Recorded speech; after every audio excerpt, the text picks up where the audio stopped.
ஆனால் ஒரு பிம்பம் கட்டமைக்கப்படுது இல்லை, சோஷியல் மீடியாக்கள் ஒரு பிம்பம் கட்டமைக்கப்படுது. விஜய் அவர்கள் வந்துட்டார், விஜய் வந்ததால் வந்துட்டு விஜய் அவர்களும் திரும்ப திரும்ப சொல்லிக்கிட்டே இருக்காரு, இட்ஸ் திமுக விசஸ் டிவிகே, டிஎம்கே விசஸ் டிவிகே, ரெண்டு பேருக்கு தான் போட்டி. அப்போ ஏடிஎம்கே 32 ஆண்டு காலம் ஆட்சி செஞ்ச ஏடிஎம்கே வந்துட்டு நோ மோர் அப்படின்னு சொல்கிறது வந்துட்டு யதார்த்தத்தில் உண்மையா அப்படிங்கிறத நம்ம தேடி போய் பார்க்குறப்ப என்னப்பா அப்படமாக இருக்கேப்பா அப்படிங்கிற மாதிரி தான் நமக்கு தோணுது. ஏன்னா ஏடிஎம்கேங்கிறது வந்துட்டு ஆழ வேரூன்றி இருக்கக்கூடிய ஒரு கட்சி, ஒரு ஃபைப்ரஸ் ரூட் போல், ஒரு சல்லி வேரை போல் வந்துட்டு தமிழ்நாடு முழுக்க பரவி இருக்கக்கூடிய, கிளைகளை பரவி வைத்திருக்கக்கூடிய ஒரு கட்சி அப்படி இருக்கும்பொழுது ஆட்டோமேட்டிக்காக அதற்கான பலம் என்னங்கிறது நமக்கு தெரியும் இல்லையா.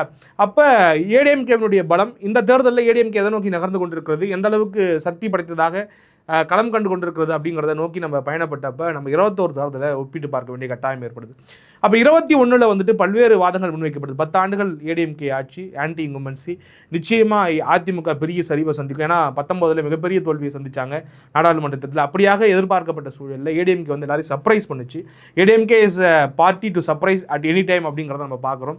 அந்த வகையில் எடப்பாடி தலைமையில் அந்த கட்சி வந்து பார்த்தீங்கன்னா 75 சீட்டுகளை பெற்று இதுவரைக்கும் அதிமுக அம்மையார் ஜெயலலிதா தலைமையிலே வந்துட்டு அப்படியான பலமான எதிர்கட்சியாக அமராத சூழலில் எடப்பாடி தலைமையில் அமர்ந்துச்சு அப்படிங்கிறத நம்ம பார்த்தோம். அப்போ ஒரு சர்ப்ரைசிங் ஃபேக்டர் எப்பயுமே வந்துட்டு தனக்குள்ள ஏடிஎம்கே வைத்துக்கிட்டே இருக்கும். அதுக்கு காரணம் அவங்களுடைய அடிப்படை தொண்டர்கள்.